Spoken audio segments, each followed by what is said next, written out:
Hello guys, तो welcome है आप सभी का एक बार फिर से इस चैनल पे। तो आज की इस वीडियो में जो हम टॉपिक कवर करने वाले हैं वो है हमारा केमिकल रिएक्शन से रिलेटेड टॉपिक। तो जो ये क्लास 10 की केमिस्ट्री है ना, इसमें रिएक्शंस के अलावा और कुछ तो है नहीं। थ्योरी वाला पार्ट तो काफी कम है और हर जगह reaction reaction reaction reaction reaction है। ठीक है, हमने अभी तक कितनी सारी रिएक्शंस पढ़ी थी, combustion, displacement, double displacement, esterification, saponification, acid और बेस के बीच में भी हमने रिएक्शन पढ़ ली थी, मेटल्स नॉन मेटल्स के बीच में भी हमने रिएक्शन पढ़ ली थी। उसमें से ही हमारा एक टॉपिक आता है, एक टाइप ऑफ रिएक्शन आती है जो ऊपर क्या लिखी है, रेडॉक्स रिएक्शन। ठीक है, क्या लिखी है, रेडॉक्स रिएक्शन। अब जो रेडॉक्स रिएक्शन है इसके अंदर हमारे दो टाइप ऑफ रिएक्शंस होती हैं, एक होती है ऑक्सीडेशन, एक होती है रिडक्शन। अब जो ये ऑक्सीडेशन और रिडक्शन है, बच्चे इसको काफी इजी समझते हैं, कहते हैं भाई ये तो ऐसे ही है, ऑक्सीजन क्या होता है, एडिशन ऑफ ऑक्सीजन, रिडक्शन क्या होता है, रिमूवल ऑफ ऑक्सीजन। बट ये बहुत बेसिक है, ये सिर्फ क्या है, शुरुआत है हमारी एसिड और ऑक्सीडेशन और रिडक्शन की। ये सिर्फ इंट्रो है हमारा ऑक्सीडेशन और रिडक्शन का। जो इसकी पूरी डेप्थ में, गहराई में जो हमारी चीजें छुपी हुई है वो हमें पता ही नहीं है और हम उन चीज़ों को मिस कर देते हैं क्लास 10th में। बट अगर हम 11th 12th में केमिस्ट्री पढ़ते हैं या हम JEE की तैयारी करते हैं, नीट की तैयारी करते हैं, किसी और एग्जाम की तैयारी करते हैं, तो वहां पर जो हमारा रेडॉक्स वाला टॉपिक है, ऑक्सीडेशन और रिडक्शन वाले जो हमारी रिएक्शंस होती हैं वो काफ़ी डेप्थ में पूछी जाती हैं, काफ़ी गहराई में पूछी जाती हैं। अब जब हम वहाँ पर देखते हैं तो हम डर जाते हैं, यार हमने तो 10th क्लास में सिंपल पढ़ा था, यहाँ तो पता नहीं क्या पूछ लिया। ठीक है, तो उस टाइम पे हमें क्लास 11th और 12th में काफ़ी ज़्यादा हमारा दिमाग खराब हो जाता है, यार हमने क्या देखा था 10th में, हमें तो कुछ आता ही नहीं था। तो उससे बचने के लिए हम क्या करेंगे, आज ही इसी वीडियो में, ठीक है, इस रेडॉक्स वाले रिएक्शंस के जितने टाइप्स होते हैं, जितनी डेप्थ में हम इसे पढ़ सकते हैं उतना हम पढ़ेंगे। तो स्टार्ट करते हैं अपना आज का टॉपिक। सबसे पहले रेडॉक्स रिएक्शन को समझने से पहले हमें क्या समझना है, ऑक्सीडेशन की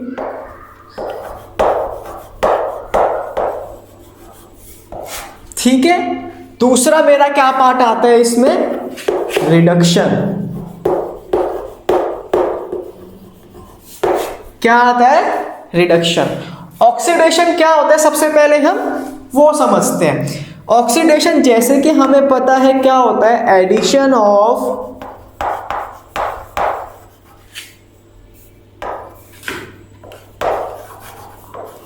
ऑक्सीजन। क्या, एडिशन ऑफ ऑक्सीजन। ठीक है जी। अब क्या होता है, कुछ बच्चे इसमें कंफ्यूज होते हैं, किसमें एडिशन हो रहा है ऑक्सीजन का, किसमें नहीं हो रहा। तो सिंपल बात है, ऑक्सी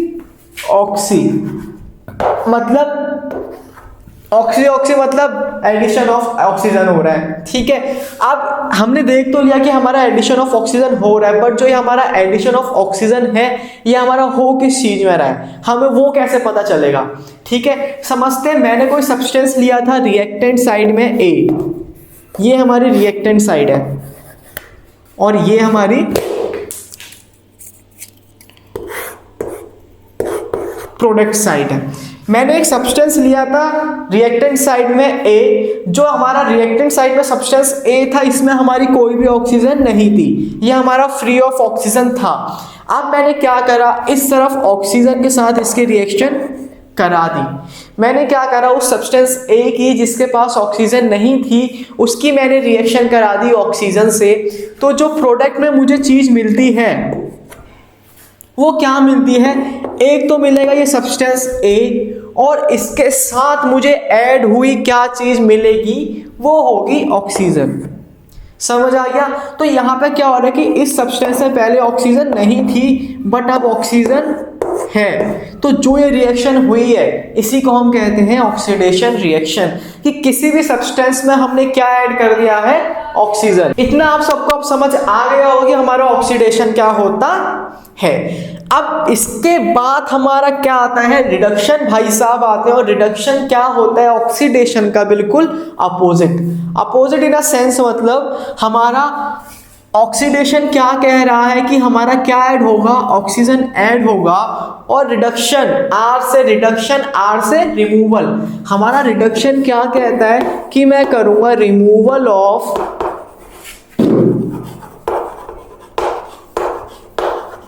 ऑक्सीजन करूंगा जी मैं।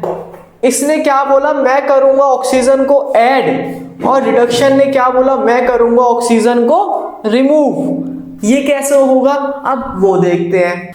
तो अब क्या था, मैंने एक सब्सटेंस लिया इस बार रिएक्टेंट साइड में, जिसमें मेरी पहले से ही क्या थी, ऑक्सीजन जुड़ी हुई थी। क्या थी जी, ऑक्सीजन जुड़ी हुई थी। जब मैंने रिएक्शन कराई तो प्रोडक्ट साइड में जो मुझे सब्सटेंस मिला उसमें से ऑक्सीजन क्या हो गई है अब, तो प्रोडक्ट साइड में जब मुझे सब्सटेंस मिला तो मैंने क्या देखा, इस सब्सटेंस ए में से ऑक्सीजन क्या हो गई है, इस बार अलग हो गई है। समझ आ गया। पहले क्या था, यहाँ पे मैंने एक सब्सटेंस लिया था जिसमें हमारी ऑक्सीजन ऐड थी। जब मैंने इसकी रिएक्शन कराई तो यहाँ पे क्या हुआ, इस ए सब्सटेंस में से ऑक्सीजन क्या हो चुकी है, अब अलग हो चुकी है। तो यहाँ पे रिमूवल ऑफ ऑक्सीजन हुआ है किसी भी सब्सटेंस में से, तो ये रिएक्शन क्या है, हमारी रिडक्शन रिएक्शन है। इतना आपको अब क्लियर हो गया होगा ना।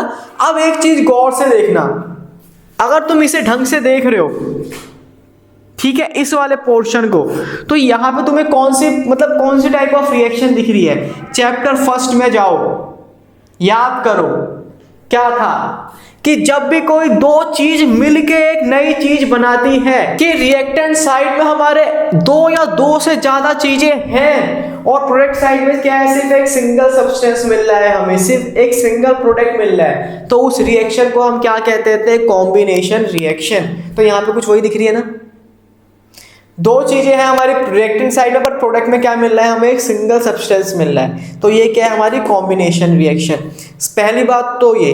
दूसरी बात यहां पे देखो, यहां पे क्या हो रहा है कि रिएक्टेंट साइड में हमारा एक सिंगल सब्सटेंस है, जबकि प्रोडक्ट में हमें क्या मिल रहे हैं, दो सब्सटेंस मिल रहे, नहीं मिल रहे। तो यहां पे क्या हो रहा है, डीकंपोजिशन रिएक्शन। समझ आ गया। अब ये ना बिल्कुल बेसिक है, हर जो रिएक्शन होती है कॉम्बिनेशन और डीकंपोजिशन, वो हमारी ऑक्सीडेशन और रिडक्शन रिएक्शन नहीं होती। बिल्कुल बेसिक जो हमारी रिएक्शंस होती है ना कॉम्बिनेशन और डीकंपोजिशन की, उसे हम कह सकते हैं कि वो ऑक्सीडेशन या रिडक्शन है। क्लियर हो गई ये बात। अब थोड़ा इसको एग्जाम्पल के साथ समझते हैं, ठीक है जी। तो इसे हम कर देंगे रब, इस वाले पोर्शन को, फिर यहाँ पे एक एग्जाम्पल लिखते हैं अच्छा सा, ठीक है। तो मैंने इसे कर दिया अब रब, कर दिया मैंने इसको साफ। अब सबसे पहले हमें एग्जाम्पल किसका लेना है, ऑक्सीडेशन का लेना है। फिर से चैप्टर फर्स्ट में जाते हैं। चैप्टर फर्स्ट में हमने एक रिएक्शन देखी थी, कौन सी, मैग्नीशियम वाली। आ गया याद, समझ रहे हो, समझ गए होंगे। तो मैग्नीशियम वाली रिएक्शन थी, हमने क्या लिया था, मैग्नीशियम लिया था, हमने उसको साफ किया था सैंड पेपर से, फिर हमने उसको जला दिया था। और एक जरूरी इंफॉर्मेशन आप सभी स्टूडेंट्स के लिए बच्चों, अनअकैडमी के द्वारा हर महीने की तरह इस बार भी अनअकैडमी एसेंट टेस्ट करवाया जा रहा है, जिसमें कि क्लास 6 से लेकर क्लास 12 तक की सभी स्टूडेंट्स पार्टिसिपेट कर सकते हैं। 13 फरवरी 2021 को सुबह 11 से 12 1 घंटे का बेटा ये टेस्ट होगा, ठीक है। एक ऑनलाइन टेस्ट है जिसमें पूरे ऑल ओवर इंडिया के स्टूडेंट्स पार्टिसिपेट करेंगे। और इस टेस्ट को बच्चे अगर आप लोग देते हैं तो 5 लाख रुपए तक की स्कॉलरशिप अनअकैडमी पर जीतने का मौका बच्चों आप सभी के पास है।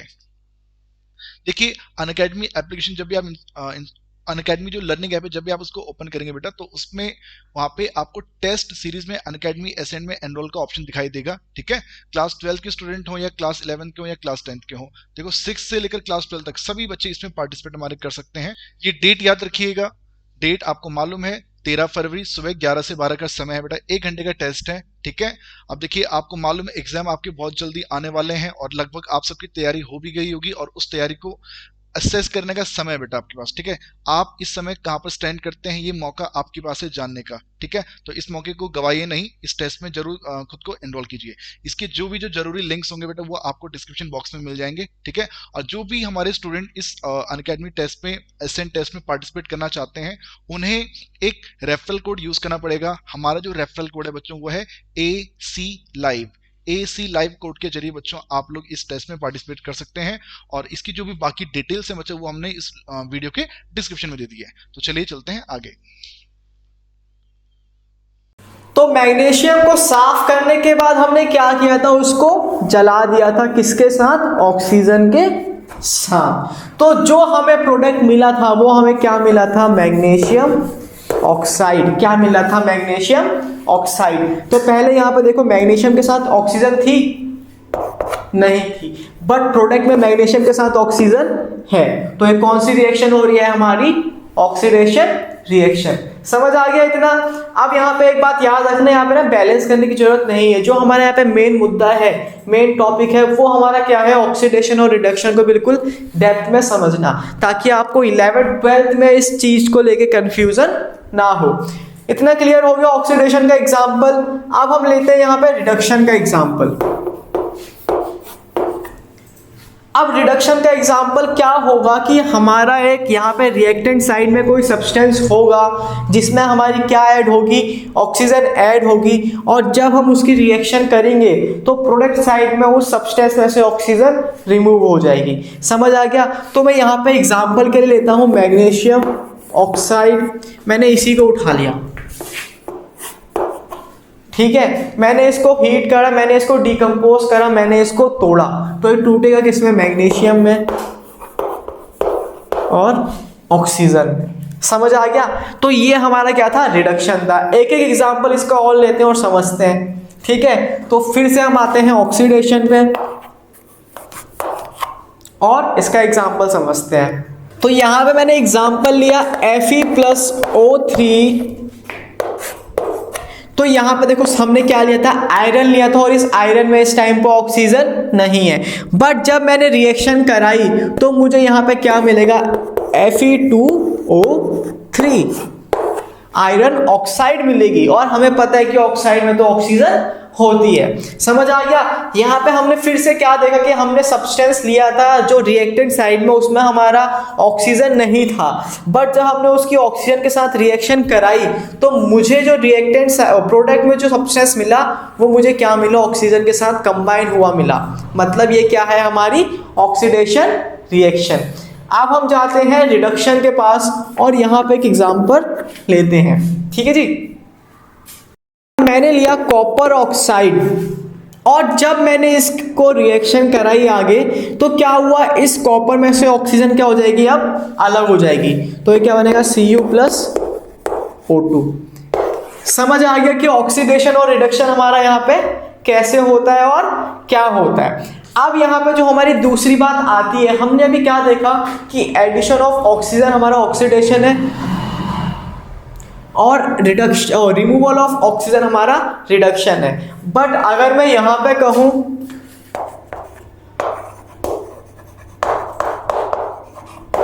रिमूवल ऑफ हाइड्रोजन हमारा ऑक्सीडेशन है, और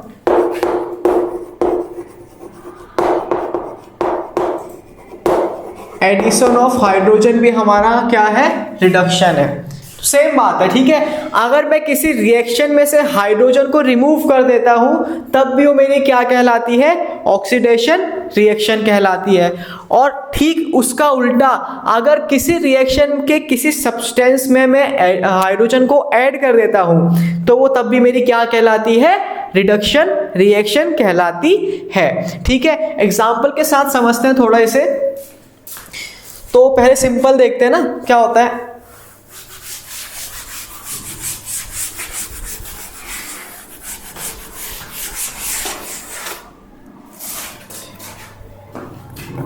मैंने कोई सब्सटेंस लिया था जिसमें मेरा क्या था, हाइड्रोजन था, ठीक है। फिर जब मैंने इसकी रिएक्शन कराई तो क्या होगा, इस सब्सटेंस में से हाइड्रोजन क्या हो जाएगा, रिमूव हो जाएगा, ठीक है। तो तब भी इस केस को हम क्या कहेंगे, ऑक्सीडेशन रिएक्शन कहेंगे। क्यों, क्योंकि यहाँ पे अगर हमारा हाइड्रोजन रिमूव हो रहा है और या ऑक्सीजन ऐड हो रहा है तो वो हमारी दोनों आती है ऑक्सीडेशन के अंडर आती है। समझ आ गया। ठीक, उसका उल्टा रिडक्शन, किसी सब्सटेंस में क्या था, हमारा पहले हाइड्रोजन नहीं था, पर जब मैंने उस सब्सटेंस की रिएक्शन कराई हाइड्रोजन के साथ तो उसमें हाइड्रोजन क्या हो जाएगा, ऐड हो जाएगा। तो ये रिएक्शन भी हमारी किसके अंडर आती है, रिडक्शन के अंदर आती है। समझते हैं यहाँ पे एक एग्जांपल के साथ। मैंने यहाँ पे एग्जांपल लिया NH3। जब मैंने इसकी रिएक्शन कराई, मैंने इसमें डीकम्पोजिशन रिएक्शन कराई। डीकम्पोजिशन रिएक्शन कराने के बाद क्या होगा, यहाँ से नाइट्रोजन अलग हो जाएगा और हाइड्रोजन अलग हो जाएगा। क्या, नाइट्रोजन अलग और हाइड्रोजन अलग। तो अब यहाँ पे क्या हो गया, NH3 में से हाइड्रोजन का रिमूवल हो गया है और ये रिएक्शन हमारी क्या कहलाएगी, ऑक्सीडेशन रिएक्शन कहलाएगी। ठीक इसका उल्टा रिडक्शन में क्या होगा, मैंने मैग्नीशियम लिया और इस मैग्नीशियम की रिएक्शन मैंने हाइड्रोजन के साथ करा दी। किसके साथ, हाइड्रोजन के साथ। तो यहाँ पे कॉम्बिनेशन रिएक्शन हुई और क्या बनेगा, MgH2। समझ आ गया। तो यहाँ पे क्या हो रहा है, इस मैग्नीशियम में हाइड्रोजन ऐड हो रहा है और यहाँ पे क्या हो रहा है, रिमूव हो रहा है। तो ये हमारी ऑक्सीडेशन, ये हमारी रिडक्शन। जो ये हमारा एडिशन और रिमूवल था हाइड्रोजन का और ऑक्सीजन का, ये तो हम सबको पता है, ये हमने सबने पहले से जानते हैं। बट इसमें जो नई चीज है जो हमें कंफ्यूज करती है और जो हमें 11th-12th में सबसे ज्यादा परेशान करती है, वो टॉपिक हम अब देखते हैं कि वो क्या है जो हमें परेशान आगे करती रहेगी। तो इसको मिटाते हैं और समझते हैं उसे। अगर मैं कहूं कि हमारा कोई भी सब्सटेंस है या हमारी किसी भी रिएक्शन में इलेक्ट्रॉन का लॉस हो रहा है, कोई भी हमारा एलिमेंट इलेक्ट्रॉन को लूज कर रहा है, उसमें से हमारे इलेक्ट्रॉन क्या हो रहे हैं, रिमूव हो रहे हैं, ठीक है, उसे मैं क्या कह सकता हूं, ऑक्सीडेशन रिएक्शन कह सकता हूं। समझ आ गया। यही चीजें जो बच्चों को क्या करती है, परेशान करती है। क्या कि कोई रिएक्शन हो रही है और उसमें इलेक्ट्रॉन क्या हो रहे हैं, लूज हो रहे हैं, वहां से निकल किसी अदर एलिमेंट पे जा रहे हैं, तो उस रिएक्शन को भी हम क्या कह सकते हैं, ऑक्सीडेशन रिएक्शन कह सकते हैं। और इसका ठीक उल्टा मैं कहूं किसी सब्सटेंस में क्या हो रहा है, इलेक्ट्रॉन का एडिशन हो रहा है, इलेक्ट्रॉन गेन हो रहे हैं, तो उस रिएक्शन को हम क्या कह सकते हैं, रिडक्शन रिएक्शन कह सकते हैं। जो ये था कि रिमूव होना, इलेक्ट्रॉन का लॉस होना या रिमूव होना या इलेक्ट्रॉन का गेन होना, जो ये दो चीज़ें हैं, यही है जो सबसे ज़्यादा दिक्कत देती है और यही है जो हमें ऑक्सीडेशन और रिडक्शन को पहचानने में दिक्कत देती है। इस टॉपिक को कवर करने से पहले हमें एक चीज़ पता होनी चाहिए, ऑक्सीडेशन नंबर क्या होता है। अभी ऑक्सीडेशन नंबर क्या है, जरा इसको समझते हैं। अब क्या है कि मैं आपके सामने एक रिएक्शन लिख देता हूं,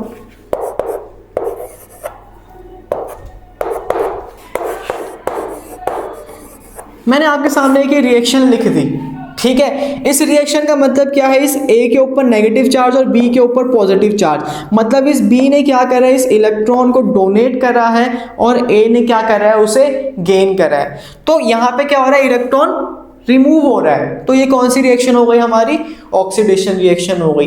बट हमें ये कैसे पता चलेगा कि कौन सा हमारा एलिमेंट है जो हमारा इलेक्ट्रॉन को गेन या रिमूव कर रहा है, ठीक है। वो जो चीज़ हमें पता चलती है वो किससे पता चलती है, ऑक्सीडेशन नंबर से। अभी ऑक्सीडेशन नंबर क्या होता है, सबसे पहले वो समझते हैं। मैंने आपके सामने एक सब्सटेंस लिया A, अब जो सब्सटेंस A है ये कितने इलेक्ट्रॉन्स को डोनेट करेगा, ठीक है, और जो सब्सटेंस B दूसरा ले रहा हूं मैं, ये कितने इलेक्ट्रॉन्स को गेन करेगा, ठीक है। जितने इलेक्ट्रॉन ये लूज कर रहा है उतना इसका ऑक्सीडेशन नंबर होगा। मान लो इसने 4 इलेक्ट्रॉन को लूज कर दिया, तो इसके ऑक्सीडेशन नंबर कितने हो गई, 4। और मान लो इस B ने हमारे 4 इलेक्ट्रॉन को गेन करा है, तो इसका ऑक्सीडेशन नंबर क्या हो जाएगा, 4। बट वो क्या होगा, नेगेटिव होगा। वो हमें पता है कि जो हमारा इलेक्ट्रॉन्स को गेन करता है उसके ऊपर कौन सा चार्ज आता है, नेगेटिव चार्ज आता है, और जो हमारा डोनेट करता है उसके ऊपर क्या आता है, पॉजिटिव चार्ज आता है। तो इसने क्या किया था, इस एलिमेंट A ने 4 इलेक्ट्रॉन को डोनेट कर दिया था, तो इसके ऊपर आ गया पॉजिटिव चार्ज, मतलब इसका ऑक्सीडेशन नंबर क्या होगा, 4, पॉजिटिव चार्ज वाला। और इस B ने क्या किया था, उस 4 इलेक्ट्रॉन्स को गेन किया था, ठीक है, तो इसके ऊपर क्या नेगेटिव चार्ज आएगा, 4 बट नेगेटिव वाला। समझ आ गया। तो ऑक्सीडेशन नंबर क्या होता है कि इलेक्ट्रॉन्स उसमें से कितने गेन कर रहा है और कितने लूज कर रहा है, वो होता है उसके किसी भी एलिमेंट का ऑक्सीडेशन नंबर। इस बेसिस पर हम किसी भी रिएक्शन को देखते हैं और पता लगाते हैं कि हमारा ऑक्सीडेशन हो रहा है या रिडक्शन हो रहा है। समझ आ गया इतना।